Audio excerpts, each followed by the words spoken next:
The Harkonnen agent. Jessica filed the observation away and waited. She was watching the Guild Bank representative, a thin, nervous man with the pale skin of someone who rarely saw sun, when something in his speech pattern caught her Bene Gesserit-trained ear. A particular sibilance, a rhythm of consonants that belonged to a very specific planet, Giedi Prime, the Harkonnen homeworld. When Kynes confronted the banker about Fremen water practices, and the man flinched as though struck, Jessica's suspicion hardened into certainty. Kynes was no friend to the Harkonnens either, and the planetologist's open intimidation of a Harkonnen agent suggested allegiances far more complex than his imperial title implied. The revelation came with immediate political consequences. If the Guild Bank was compromised by Harkonnen agents, then the financial apparatus that kept Arrakis connected to the Imperium was working against House Atreides. Every spice transaction, every credit transfer, every guild payment could be monitored, delayed, or sabotaged. Jessica caught her husband's eye across the room and gave a tiny coded hand signal. Enemy present. Banker, Giedi Prime. The Duke's expression did not change, but when the dinner ended and the guests departed, the banker's name had been added to Hawat's surveillance list, and the Duke's private security detail had been doubled. The departure. The Duke was called away on a security alert, code words guard safe secure shortly, which indicated a problem that required his personal attention but was not an active assault. Paul was left to host the remaining dignitaries, and he did so with the studied composure of a young man who had been trained since birth to wear authority like a second skin. He told a story about a drowning man. It was, ostensibly, a parable about water and the dangers of the sea, but the Guildbank agent, the Harkonnen plant, turned pale as Paul spoke, and by the time the story ended, the man was trembling. "The drowning man," Paul said, looking directly at the banker, "knows that he is drowning. He knows the water is killing him, but he cannot stop himself from breathing it in. He thinks, perhaps this breath will be the one that saves me. Perhaps this breath will be air. But it is never air, it is always water, and eventually he stops breathing. And then he is dead." The silence in the room was absolute. Jessica used a code word garment to signal that violence was possible, and the Atreides guards shifted their positions almost imperceptibly. Kynes and the smuggler Chuk closed ranks behind Paul. The banker was hemmed in on all sides. "I believe," Kynes said mildly, "that the young master has made his point." The banker stammered an apology and fled. 12th. The confrontation was over, but its implications rippled outward. The Harkonnen agent had been publicly identified and humiliated, and Paul Atreides had demonstrated that he was not merely the Duke's son but a political player in his own right. The evening ended with a note delivered by a trooper to the Duke, who returned to the hall with a face like carved stone. The note, which he showed only to Jessica and Paul, was brief.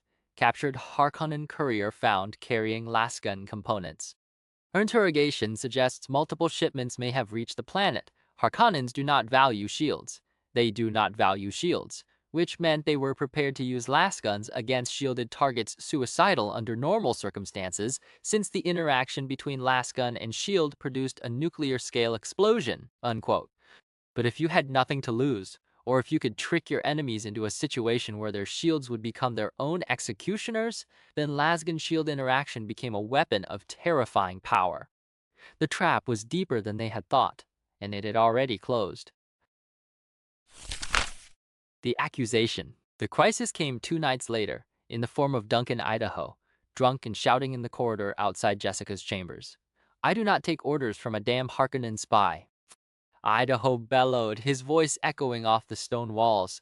Jessica emerged from her room to find Idaho swaying in the grip of 2 guards, his eyes wild with drink and fury. His stillsuit was stained with desert dust, and the smell of spice liquor poured off him in waves. "Duncan," she said calmly, "you are drunk. Go to your quarters and sleep this off." "Don't give me orders. You have no right to give orders to an Atreides man. You're a Harkonnen plant, a Bene Gesserit witch sent here to destroy the Duke from the inside. I've seen the evidence." Thufir saw the evidence. "Everyone knows what you are." The words were a slap, and Jessica felt them physically, but her Bene Gesserit training held. She did not flinch. She did not shout back. She simply looked at Idaho with a calm that was more terrifying than any rage could have been. "Who told you this?" "Hawat, Thufir Hawat. and he's the smartest man on this planet, so if he says it, it's true. And, Duncan, listen to me carefully. You have been manipulated. Someone has planted false evidence to make Thufir suspect me. The Harkonnens are trying to divide us, and you are helping them succeed. Idaho wavered. For a moment, the certainty in his face cracked. Then the alcohol surged back, and he wrenched free of the guards and stumbled away down the corridor, shouting accusations that echoed long after he was gone. Jessica stood alone in the corridor, and in that moment, she made a decision. It had to be Hawat. She summoned Thufir Hawat that same night, the old mentat who had served 3 generations of Atreides and now believed her a traitor. The confrontation. The old mentat entered Jessica's chambers with the cautious stride of a man who knew he was walking into a trap. The lamps had been dimmed to a pale rose glow. Jessica sat in an armchair, perfectly composed, her hands folded in her lap. She did not rise to greet him. "Thufir," she said, "you have been telling my household that I am a Harkonnen spy." Vend. Hawat's face hardened. "My lady, I have only don't. I heard it from Duncan Idaho's own lips, shouted in the corridor for half the household to hear. You have been spreading suspicion of me among the Duke's most trusted officers. You have been undermining my position in this house at a time when we face enemies on every side. Explain yourself." Hawat's control cracked. "Explain myself. I am the Duke's master of assassins. It is my duty to protect this household from internal threats, and the evidence suggests—" "What evidence?" "A message, intercepted from a Harkonnen courier. It speaks of a blow from a beloved hand. A betrayal from someone close to the Duke." Hawat's voice rose. "Who else could it be? You are Bene Gesserit. The Sisterhood placed you here. You bore the Duke a son against the Sisterhood's explicit orders. Your entire presence in this house is a violation of the breeding program that your own order created. If you would betray the Bene Gesserit, why would you hesitate to betray House Atreides?" Jessica heard the logic. It was elegant in a poisoned way. Hawat was a mentat, and mentats processed data, and the data he had been given pointed straight at her. The Harkonnens had known exactly what they were doing when they planted that message. "Thufir," she said, and her voice was suddenly gentle, "you have been my friend for nearly 20 years. You held my son moments after he was born. You have eaten at my table, slept under my roof, trusted me with your life. What has changed? The evidence. The evidence is a Harkonnen forgery, and you have walked into their trap like a child following a trail of sweets. They wanted to divide us. They wanted to turn you against me, and you have let them." Hawat's face twisted. For a moment, he looked like what he was, an old man, exhausted beyond measure, carrying the weight of a war he could not win. "Prove it," he said. "Prove to me that you are not the traitor." "I cannot prove a negative," Jessica said. "You know that, but I can tell you this. I love the Duke. I have loved him since the first moment I saw him. Everything I have done, everything, has been to protect him and our son. If you believe nothing else, believe that." The silence stretched, and then, very slowly, Hawat nodded. "I will reevaluate the evidence," he said. "See that you do," Jessica replied, and she let him go. Jessica rose from the armchair. She poured water from the flask at her bedside, a deliberate act in a house where every drop was counted, and stared at the door Hawat had closed behind him. She had seen the rot that suspicion could spread through a household. She had seen how easily loyalty could be corroded by fear, and she knew, with a certainty that chilled her, that the Harkonnens were only just beginning. The trap was closing, and somewhere in the House of Atreides, the real traitor was waiting. Episode 3. Jessica learns of Yue's betrayal and her doom to the crossing plan and the sandslide. Jessica came back to consciousness in pieces, first the cold of a stone floor against her cheek, then the throb of a drug still working its way out of her bloodstream, then the sound of footsteps. 4 pairs of boots, one set heavier than the others, dragging slightly on the right side. She kept her eyes closed. She did not move. The drug had been timed perfectly. That was the detail her Bene Gesserit-trained mind seized on first. Whoever had drugged her had known exactly how long it would take to incapacitate her body while leaving her mind operational hours later. They had known her metabolism, her weight, her resistance thresholds. That kind of precision required intimate medical knowledge. She did not want the name, but it arrived anyway. Yuhei had administered a capsule to Paul before bed. Yu had access to her medical records. Yu had been acting strangely for weeks, preoccupied, evasive, his grief over his dead wife, a wound that never seemed to close. A door opened. Light bled through her eyelids. "You are awake," a voice rumbled above her. Not a voice she recognized, deep, oddly resonant, with the slight wheeze of a man carrying too much weight. She opened her eyes. Baron Vladimir Harkonnen stood over her. The suspensors that held his massive body aloft hummed faintly in the quiet of the room. She had seen holos of him, but no holo could capture the sheer physical wrongness of the man, the tiny legs, the bloated torso, the face that seemed to have been assembled from the worst parts of several different people and then stretched across a frame too large for human proportions. Beside him stood Pieter de Vries, the twisted mentat, his spice-addicted eyes darting across Jessica's body with a hunger that was entirely professional and somehow worse for it. Behind them both, a guard whose posture and fixed expression told Jessica everything she needed to know. The man was deaf. The Baron had been thorough. "So," the Baron said, his voice carrying the satisfaction of a collector examining a new acquisition, "the Duke's woman, Pieter, she is lovely. I can see why the Duke kept her. She is Bene Gesserit," Baron Piter said. "Do not underestimate her. I never underestimate anyone." The Baron turned his attention back to Jessica. "You will make a fine gift, Lady Jessica. I promised you to one of my subordinates. He has been impatient." Jessica said nothing. Her bonds were crimscale fiber too strong to break, even for her Bene Gesserit-trained muscles. The deaf guard made voice useless. And her son was not here, which meant either he had escaped or he was already dead. She chose to believe he had escaped. She had to. "You are wondering about the boy," the Baron said, reading her silence with the skill of a man who had interrogated thousands. "He is here. He will share your exile. A mercy. Really, I could have killed him." "Mercy?" Jessica's voice came out as a rasp. "The desert," Piter said, and his thin lips pulled back from his teeth. "We are going to give you to the desert, you and the boy. The worms will take you, and there will be nothing left for anyone to find. The Emperor's truthsayers will never be able to extract testimony from sand." The Baron turned to Piter. Something shifted in the room, a current of tension between the two men that Jessica's senses picked up immediately. "I have a question for you, Piter," the Baron said. "A test, if you will. My lord, you have served me well.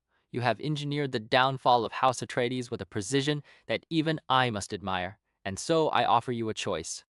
The Baron paused, savoring the moment. The woman or the duchy?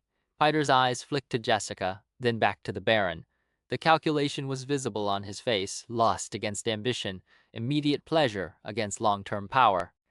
"The duchy," Piter said, and the word came out almost as a gasp. "Good," the Baron said. "I had hoped you would say that. It proves you are still useful to me." He gestured to the guard. "Take them to the desert, both of them. Let the Maker have them." The guard moved forward. Jessica felt herself lifted, carried, the stone floor giving way to the cold metal of a suspensor litter. Somewhere nearby, she could hear another litter being moved. Paul, he was still alive. The litter emerged into the open, and Jessica saw stars, the cold, bright stars of Arrakis, utterly indifferent to what was happening below them. The shield wall rose in the distance, a black mass against the night sky. Harkonnen troopers grunted as they maneuvered the litters into an ornithopter. The deaf guard climbed in beside them. The door sealed. The engines began to hum. They flew south. Paul lay on the second litter across from his mother, his eyes closed, his breathing steady. He had been practicing the awareness breathing for what felt like hours, keeping his mind calm, cataloging every detail of their captors. The deaf one sat to Jessica's left, a problem, because voice would not work on him, but the other two guards were not deaf, and the one named Seago had been looking at Jessica with an attention that went beyond professional. The ornithopter crossed the shield wall, and the desert opened beneath them like an ocean of starlit sand. "We are far enough," one of the guards said. "The worm will have them before anyone finds the wreckage." "What about the witness thopter? Already in position, they will see everything. The Baron wants confirmation." Paul opened his eyes a slit. His mother was looking at him. Even through the gag, he could read her expression be ready. The ornithopter began to descend. The desert drop. They landed on a flat stretch of sand between two rock outcroppings. The guards dragged the litters out of the craft, and dropped them onto the ground without ceremony. The sand was still warm from the day's heat, and Paul felt it shift beneath his weight. "Cut the boy loose," the guard leader said. "He can die free. It makes no difference." Seago produced a knife and sliced Paul's bonds. Paul kept his movements sluggish, his eyes half closed, playing the drugged captive. But his mind was racing. The seatbelt strap near his left hand was almost severed. Someone had prepared it before the flight. Again. The man had betrayed them to the Harkonnens, but he had also left them a weapon. Or perhaps it was guilt, trying to balance the scales before the end. Jessica was still bound in the Crimskel fiber. Her gag had been removed, and she was breathing deeply, rhythmically, her eyes fixed on Srizigo. "She's a fine-looking woman," Zigo said, and the other guard laughed. "Focus," the leader snapped. "We dump them, and we leave. The worm will come soon enough." But Zigo was already drifting closer to Jessica, and Jessica was looking at him with an expression that Paul recognized. She was using every tool she had. "Why do you serve him?" Jessica asked, and her voice carried a subtle modulation that made Seago hesitate. "The Baron. What has he ever given you?"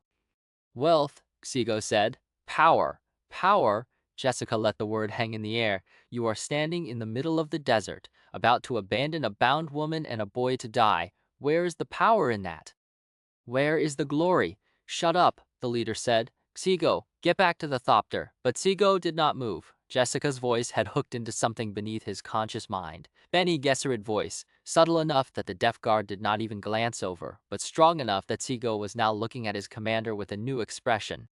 "You could have more," Jessica said. "You could be more." The leader's hand went to his weapon. "I said get back to the thopter. That is an order." "And if I refuse?" Seago asked. The words seemed to surprise even him. The leader drew his knife. "Then I kill you here." The two men faced each other across the sand, and in that frozen moment, Paul moved. His severed bonds fell away, and he came off the litter in a single fluid motion. The deaf guard saw him and lunged, but Paul was already inside the man's reach, his foot snapping upward in a strike that had been drilled into him by years of training with Gurney Halleck. The toe caught the guard just below the sternum, driving upward with terrible force through the diaphragm and into the heart. The man crumpled without a sound. Seago turned at the noise, and the leader used the distraction to slash open his throat. Seago fell first, his throat opened by his commander's blade. The deaf guard was already dead at Paul's feet. That left only the leader, and he was sprinting for the thopter, throwing himself into the cockpit. The hatch slammed shut behind him. The engines roared. "We have to run," Jessica said. Paul had already retrieved Sigos's knife and was sawing through her bonds. "They will come back. They will not leave witnesses." She was right. Even as Paul pulled her to her feet, he saw another ornithopter descending from the south, the witness craft, coming to finish what the first had started. "Into the rocks," Paul said. They ran. The Signet. Miles away, in the Arakeen residence now occupied by Harkonnen troops, Yue moved through the chaos of the occupation with the practiced invisibility of a man who had been trusted and was now beneath suspicion.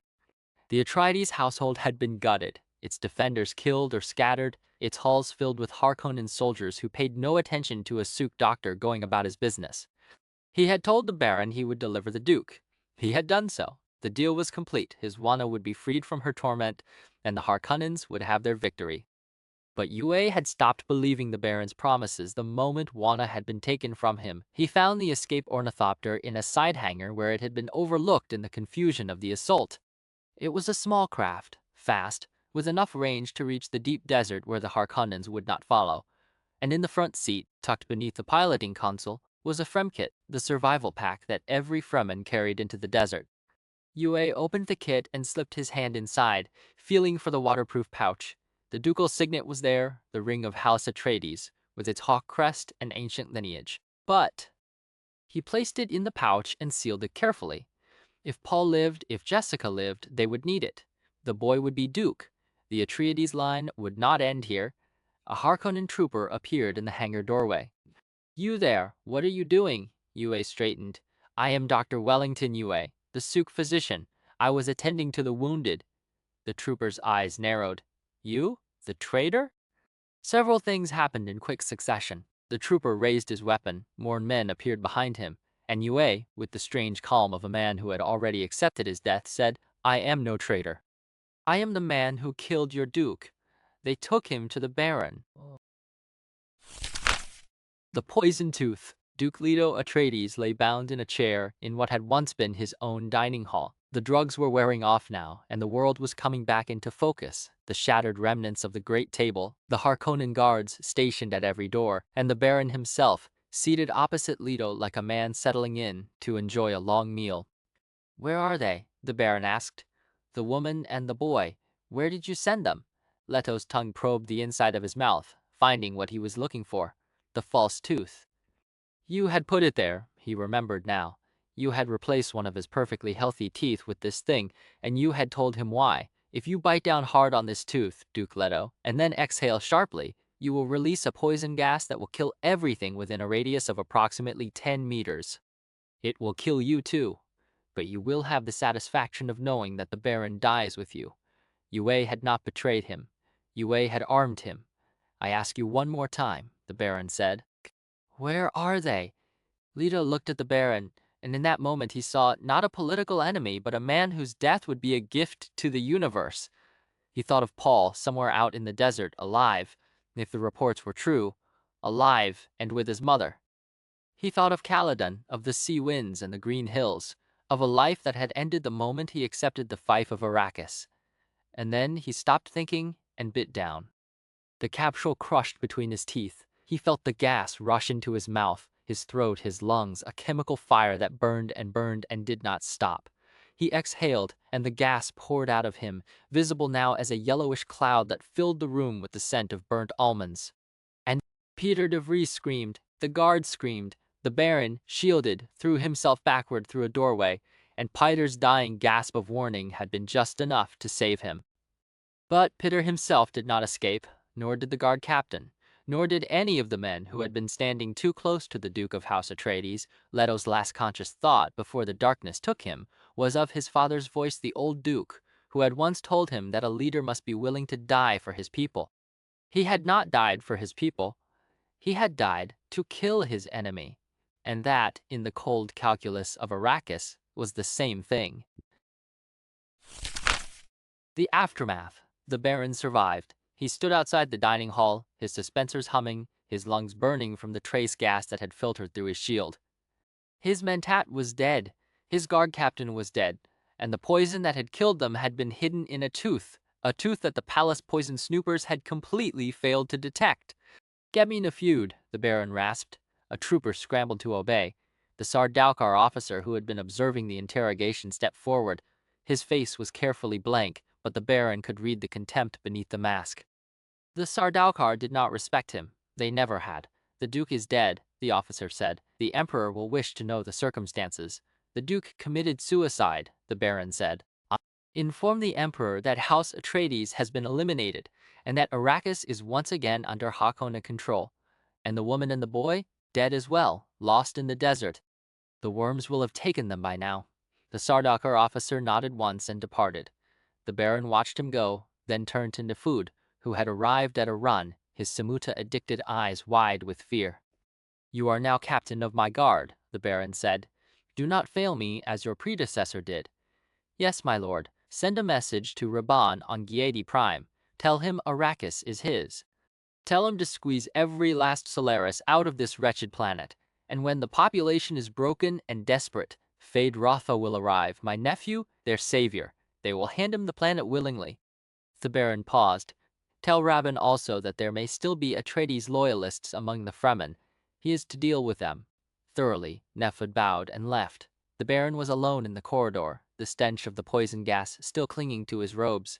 He had won. House Atreides was destroyed, Arrakis was his, and the Emperor's involvement would remain hidden. But he had lost Peter, and he had lost face before the Sardaukar, and somewhere in the back of his mind, a small voice whispered that the Duke had died too easily, too cleanly, for a man who had been described as the greatest military commander of his generation. He pushed the voice aside. There was work to be done. The bodies needed to be disposed of. The cover story needed to be refined. And there was the matter of the mentat.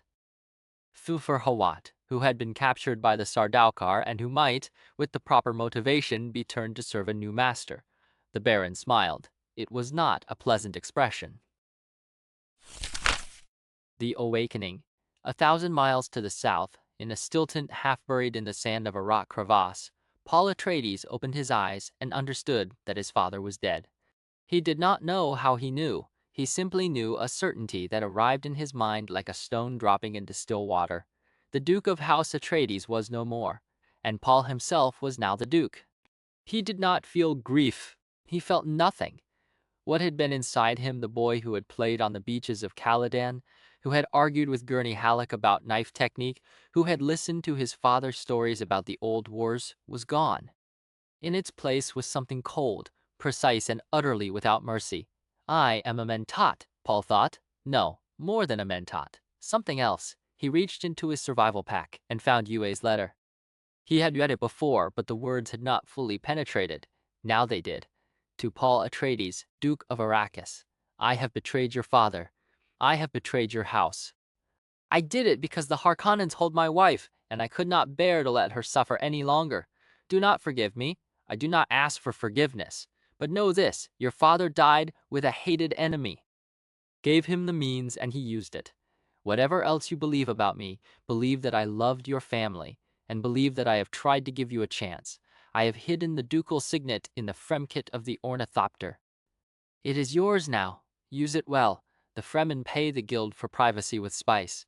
They are more powerful than anyone knows. Find them. They will help you. Your father's last message to you was this: tell my son that I loved him. Tell him to be the kind of duke I tried to be.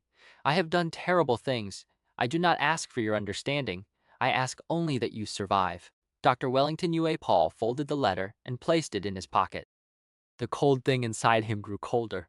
His mother was awake now, watching him from the far side of the tent. Her face was tight with the controlled grief of a Bene Gesserit who had been trained to master her emotions, but Paul could see through it. He could see everything now. He's dead, Paul said. It was not a question. Jessica's composure cracked. Her jaw tightened, her shoulders locked, and the breath she drew came in a ragged catch that she could not fully smooth away. Paul watched it happen with a terrible detached awareness, cataloging each sign of grief as data, not because he wanted to, but because his mind was now arranging everything that way. The observable surface, the interior, was no longer available to him, not even his own. Your father, Jessica began, you gave him a poison tooth. He used it to try to kill the Baron. The Baron survived. Father died. Paul's voice was flat, clinical. He died well, I think. He died as a duke should. How do you know this? I know. Paul closed his eyes, and the visions came not the blurred, half-understood dreams of his childhood, but sharp, crystalline images of futures unfolding and collapsing and branching away. The spice was in his blood now, and the spice was changing him. He could see time as a landscape, and the landscape was filled with corpses wearing his face. It's the spice, he said. It's a poison. Once you've been on Arrakis long enough, you can't leave. The withdrawal kills you. We're trapped here, Mother. Trapped in the desert, on a planet controlled by our enemies, with no way to escape except to win. We could contact the Guild. The Guild is part of the conspiracy. They brought the Harkonnen fleet here. They won't help us. Paul's voice hardened. But the Fremen will. The Fremen pay the Guild in spice to keep this planet's weather satellites blind. The Fremen have been hiding their true numbers for generations, and the Fremen hate the Harkonnens with a passion that makes our vendetta look like a mild disagreement. He opened his eyes and looked at his mother, and Jessica flinched at what she saw there. You're pregnant, Paul said. A daughter. You will name her Alia. Jessica's hand pressed harder against her abdomen, and Paul saw the question she could not voice. How do you know? I can see, Mother. I can see everything. You are Harkonnen, the Baron's own daughter. The Bene Gesserit breeding program, you were the product of it, and they never told you. Your father is the man who murdered my father. We are Harkonnens, Mother. We carry the blood of our greatest enemy in our veins. The silence in the tent was absolute. Then Paul laughed, a sound with no humor in it. Now Harkonnen shall kill Harkonnen. The new path. They emerged from the tent at dawn, and Paul saw the desert as he had never seen it before. It was not empty. It was not hostile. It was a weapon, waiting to be wielded, and he was the hand that would wield it. The Fremen had learned to survive here. The Fremen had learned to thrive here, and the Fremen had a prophecy, a legend, that the Missionaria Protectiva had planted centuries ago about a mother and a son who would come from the off-world and change the face of Arrakis forever. His mother was the mother, he was the son. The place to hit them is in the spice, Paul said, as if continuing a conversation that had never stopped. Whoever controls the spice controls the Imperium, and whoever can destroy the spice controls even the controllers. Paul, there are two futures ahead of us, mother, two main ones. At least the rest branch away into chaos that even I cannot follow. In one future, I confront the Baron. I kill him. The vendetta ends.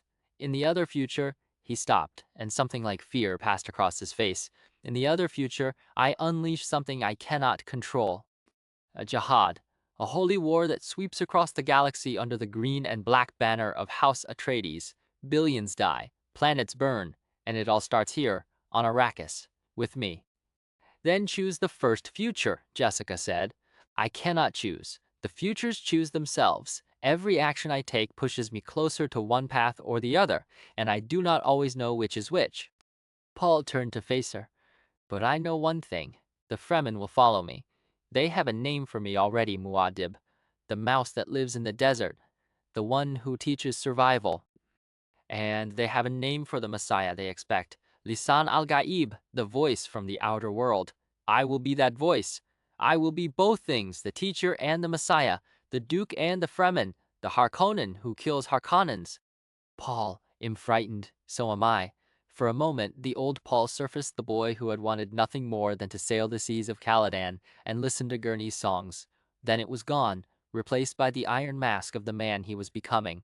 But fear is irrelevant. We have work to do. The hunt. The Harkonian ornithopters found them at noon. Paul spotted the glint of wings against the sun and pulled his mother into the shadow of a rock formation. The craft were circling, searching 5 of them, fanning out across the desert in a systematic pattern that suggested military discipline. They know we're alive, Paul said. They found the bodies of the guards, or they found the thopter we abandoned. It doesn't matter. They'll keep searching until they find us. What do? We go south, into the deep desert. It's the only place they won't follow. They move through the rocks, keeping low, using every shadow. The Harkonnen pilots were not skilled at desert tracking. They stayed too high, too far away, relying on instruments that the desert static storms rendered unreliable. By the time the sun set, Paul and Jessica had covered 12 kilometers of broken terrain and reached the edge of the true Urg. The sand stretched before them like a sea frozen in time, dune after dune receding into darkness. Somewhere out there, the Fremen were waiting. Somewhere out there, the future was waiting. Paul took his mother's hand, and together they stepped onto the sand.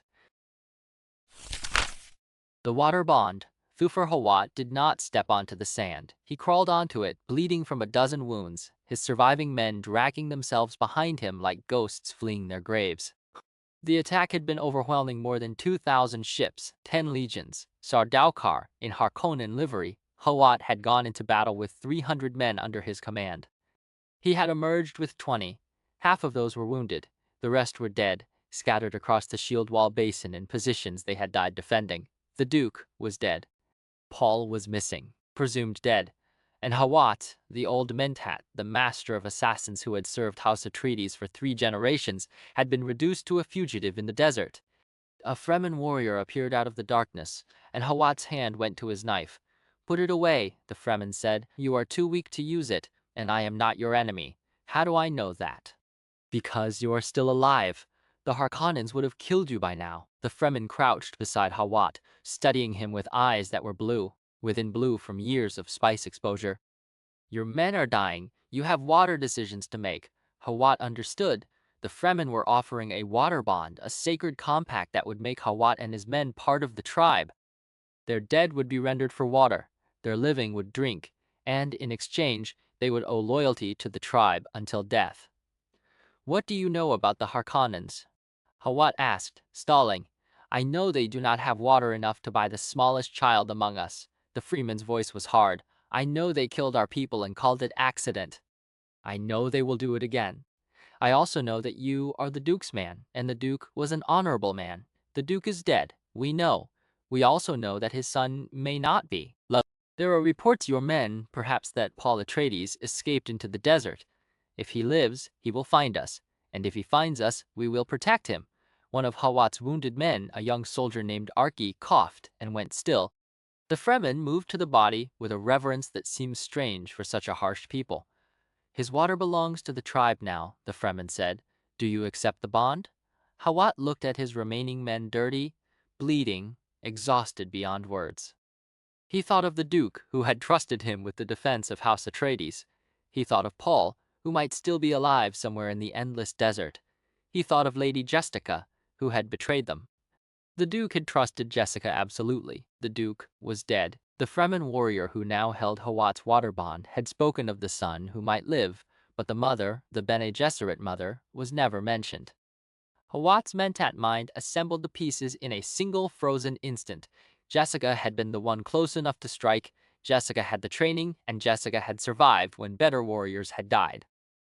The logic was flawless. The conclusion was poison. I accept, Hawat said, on behalf of myself and my men. The Fremen nodded. Then you are no longer Atreides. You are now of the tribe. Your enemies are our enemies. Your water is our water. And when the time comes for vengeance, we will stand together. The wind whispered across the dunes. In the distance, a worm rumbled deep beneath the sand. Kick. And Thufir Hawa, who had served 3 dukes of House Atreides, closed his eyes and felt the bonds of his old life dissolve into the desert night. The rescue. Duncan, Idaho, found Paul and Jessica at the bottom of a dry wadi, 3 days after the Duke's death, with a Harkonnen ornithopter closing in from the north. He came in low and fast, his craft kicking up a plume of sand that obscured the pursuer's vision. A rocket streaked from his bow, not a guided weapon, but a simple explosive projectile that caught the Harkonnen thopter at the junction of wing and fuselage. The craft tumbled, spinning, and exploded against a dune in a fireball that lit the evening sky. Get in, Idaho shouted, and Paul pulled his mother aboard with the last of his strength. They flew south, away from the Harkonnen search pattern, away from the wreckage of the Atreides dream. Idaho explained what he had done, how he had planted a shield generator in the path of a Harkonnen lasgun, creating a subatomic fusion explosion that had destroyed an entire platoon of Sardaukar. How he had made contact with a Fremen troop led by a man named Stilgar. How he had been searching for Paul and Jessica since the moment he learned they were alive. The Duke is dead, Paul said. Idaho's face went still. I know. We're going to the Fremen. They will shelter us. The Fremen are difficult, Idaho said carefully. Stilgar is a good man, but he will not risk his tribe for outsiders unless there is something in it for them. There is something in it for them, Paul said. There is me. The claim. They reached Kynes Ecological Station just after midnight, a cluster of prefabricated buildings buried in the side of a rock formation, camouflaged from orbital observation. The station was dark, but Kynes was awake, standing in his doorway with a lasgun held loosely at his side. You're supposed to be dead, Kynes said. I get that a lot, Paul replied. Inside the station, surrounded by charts and climate data and samples of desert life, Paul Atreides did something that no Atreides had done in living memory. He claimed his birthright. I am the Duke of Arrakis, he said. My father is dead. Under the laws of the Imperium, his title passes to me. I require you to address me as sire. Kynes studied him for a long moment. The planetologist's face was unreadable, but something flickered in his spice-addicted eyes. Calculation, perhaps, or recognition. Your father was a good man, Kynes said. He cared about his men. I saw him risk his own life to save a spice crew from a worm. That is not something the Harkonnens would ever have done. My father is dead, Paul repeated. I am asking you to follow me, and if I refuse, then you are refusing the rightful Duke of this planet, and I will remember that when the time comes. Kynes laughed, a short, surprised bark of a sound. You have your father's nerve. I will give you that. He set down his lasgun. All right, sire, what do you want? 2 things. First, evidence that the Sardaukar were involved in the attack. Bodies, uniforms, weapons, anything that proves the Emperor was complicit. Second, I want you to confirm what I already suspect. You are not just an Imperial planetologist. You are Lyot, the Fremen leader, the man they call the Father of the Water. The silence stretched. Then Kynes nodded slowly. How long have you known? I suspected when Stilgar mentioned that all Fremen are loyal to Lyet. I confirmed it just now. Paul's voice was calm, but there was an edge beneath it. You have been playing a long game, Dr. Kynes, the ecological transformation of Arrakis. A planet changed from desert to garden over centuries. The guild bribed to keep the skies clear. The Fremen trained in water discipline, waiting for the day when the land is ready to receive the sea. Kynes' face had gone pale. No one outside the Fremen knows this. No one. I know it, Paul said, and I will keep your secret. But in exchange, I want your loyalty. You and all your Fremen. Help me defeat the Harkonnens, and I will give you Arrakis. A green Arrakis. A world where your children's children can walk in the open without stillsuits. Kynes was silent for a long time. Then he stood, drew himself to his full height, and said, I am your man, sire. On my life and the lives of my people, I swear it. Sardaukar attacked the station 20 minutes later. Idaho held them off at the door while Kynes led Paul and Jessica through a hidden tunnel behind the filing cabinets. The Sardaukar were in Harkonnen uniform, confirming everything Paul had alleged, and they fought with the cold efficiency that had made them the terror of the Imperium for generations. Idaho killed 7 of them before they brought him down. The silence that followed told Paul everything. There would be no more songs from the troubadour warrior. Paul heard the final scream, the clash of blades, the silence that followed. He wanted to turn back, but his mother's hand was on his arm, and Kynes was pushing them forward into darkness, and there was nothing he could do except run, and continue running while the last surviving link to his father's household died behind him in a hidden ecological station on a planet that had swallowed everything he loved. They reached the concealed ornithopter just as dawn began to break. Kynes fired the engines while Paul strapped himself in, his face blank, his mind working through the calculations of survival with a precision that frightened him. Where to? Kynes asked. The storm, Paul said. There is a storm coming. I can see it. Kynes looked at the sky. It was clear to the horizon. There is no storm. There will be. Paul closed his eyes. Fly south, fly fast, and do not look back. The ornithopter lifted off, and behind them the ecological station went up in flames. The storm. The storm hit when they were 200 kilometers south of the shield wall. It came out of nowhere, or rather, it came out of a place that Paul's prescient vision had shown him, but that Kynes instruments had completely failed to detect. One moment the sky was clear. The next, a wall of sand and lightning was rushing toward them at speeds that exceeded 800 kilometers per hour. This is impossible. Kynes shouted over the roar. No storm forms this fast. Fly into it, Paul said. You are insane. Fly into it. The Harkonnens will not follow us into a Coriolis storm. It's our only chance. Kynes looked at Jessica, who nodded once. Then he banked the thopter and drove it straight into the heart of the storm. The world became chaos. Sand scoured the hull with a sound like a million knives being sharpened at once. Lightning crackled around them, so close that Paul could smell the ozone burning through the cabin air. The wings strained against their moorings, and a piece of the tail assembly tore away and vanished into the brown darkness. Paul closed his eyes and recited the Bene Gesserit litany. I must not fear. Fear is the mind killer. Fear is the little death that brings total obliteration. I will face my fear.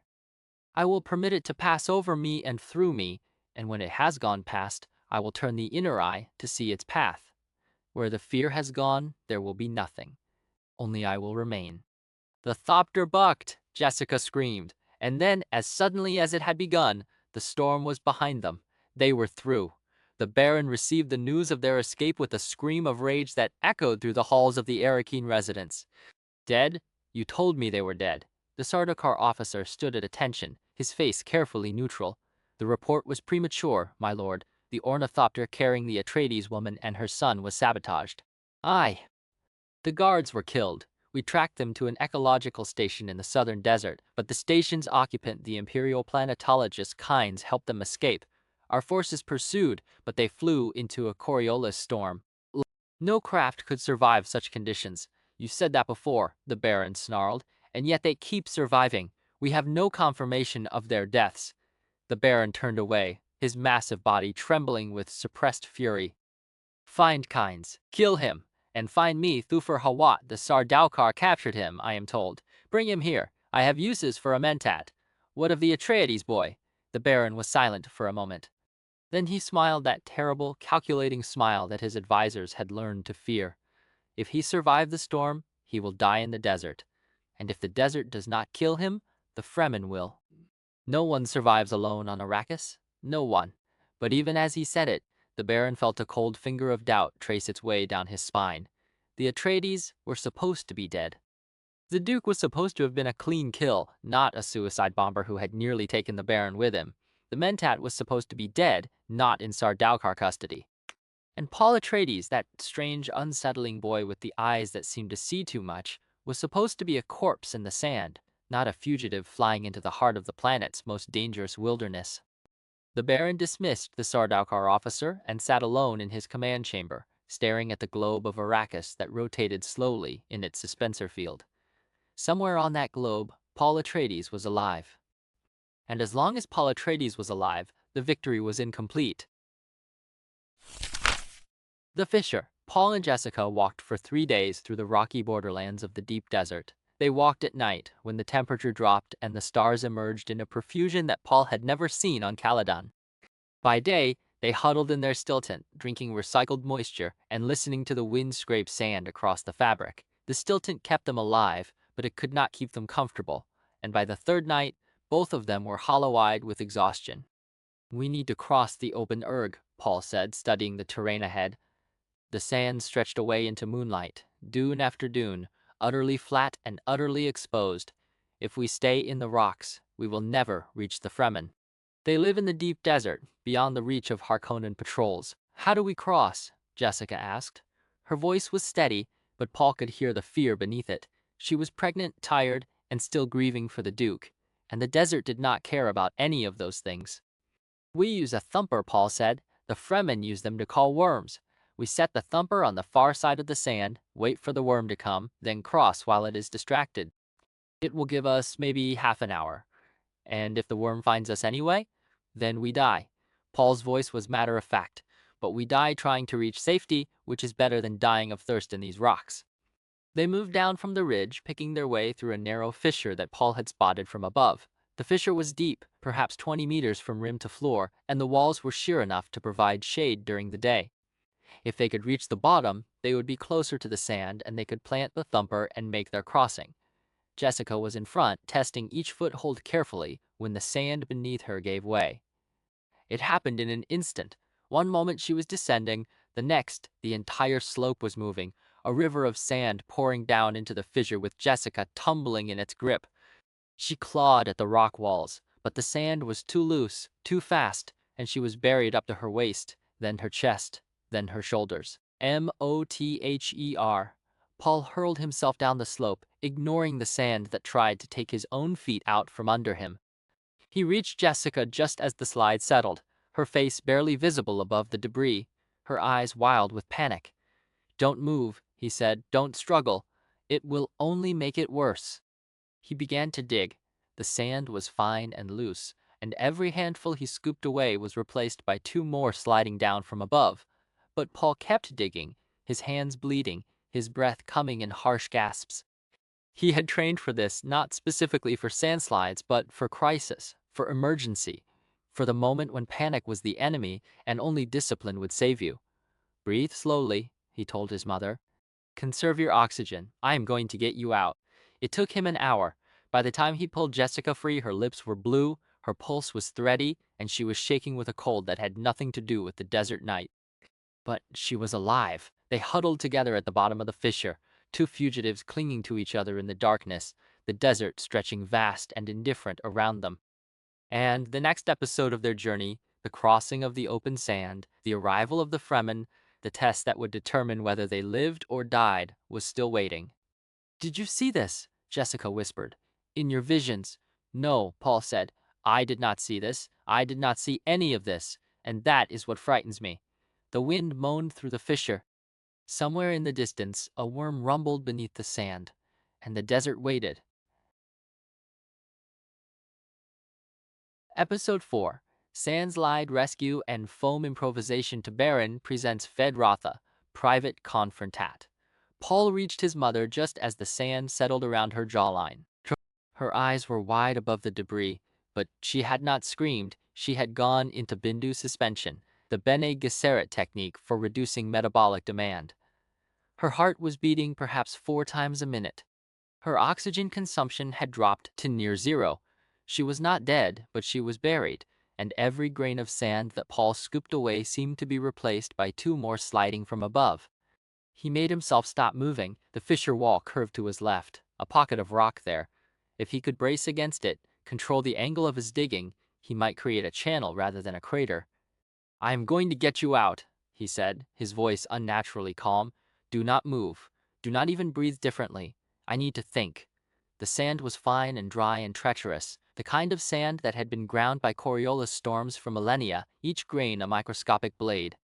Paul's hands were bleeding after 30 seconds of work. He ignored the blood. He ignored the memory of another set of hands bleeding into a box while an old woman held a needle to his neck. That was a different test. This was his mother, buried alive, and the only tools he had were his hands and his training. He worked for an hour. His shoulders burned, his fingers cramped into claws. But he found the rhythm: scoop, brace, slide, repeat, and eventually he uncovered her shoulders, then her chest. He hooked his arms under her armpits and pulled, his heels digging into the rock pocket, his spine screaming. Jessica came free with a sucking sound, sand pouring into the cavity her body had occupied. She lay on the stone floor of the fissure, gasping, her still suit clogged with grit. Paul checked her catch tube. It was intact. Her face mask was cracked but functional. She would live. Then he looked for the pack, the survival pack containing their stilton, their water, their food, their paracompass. Everything they needed to survive another day in the open desert was gone. Buried under 2 meters of loose sand at the bottom of a slope that would slide again the moment he touched it, Jessica saw his face. "The pack," she whispered. Her voice was raw from the sand she had inhaled. "It's buried." "Then we're dead." No. Paul was already examining the problem. The sand was loose, yes, but it was also dry, and dry sand, under the right conditions, could be stabilized. He had seen it in a film book from Uwe's library, an old Fremen method for stabilizing loose sand with fermented plant extract. He had no extract, but in the margin of that same film book, in Uwe's own script, was a note: raw melange catalyzes exothermic reactions unpredictably, shifting their binding properties in the presence of an acid-base cell discharge. Spice changes the equation. Always. Paul did not know the full chemistry. He did not need to. If spice changed the equation, he would let it change it. He opened the paracompass casing with trembling fingers. Inside, the power pack was a standard acid-base cell, the kind used in half the small electronics in the Imperium. He cracked it open and poured the crystals into his palm, a fine white powder that would react exothermically with water. He added a few drops from his catch tube, just enough to start the reaction. The mixture frothed and bubbled, giving off a sharp chemical smell. Then he added the spice. He had been carrying a small packet of concentrated mélange in his stillsuit pocket. The spice hit the foam, and the reaction changed. The bubbles slowed, became denser, took on a gelatinous quality. Paul scooped the mixture onto the sand above where he estimated the pack had been buried. The foam sank into the loose grains, and where it touched, the sand held. It bound together in clumps that did not slide, did not shift, did not collapse back into the hole he was digging. He worked downward, spreading foam, scooping sand, spreading more foam. His fingers found strap. He pulled. The pack came free, still sealed, still intact. They had water. They had the tent. They had survived. Jessica watched him from where she lay against the rock wall. Her face was unreadable, but her eyes tracked his movements with a new kind of attention. This was not her son, the student, the boy she had trained in the Bene Gesserit way. This was something else, someone who could hold a crisis at arm's length and solve it one step, one improvisation, one impossible chemical reaction at a time. "Where did you learn that?" she asked. "Use film books," Paul said.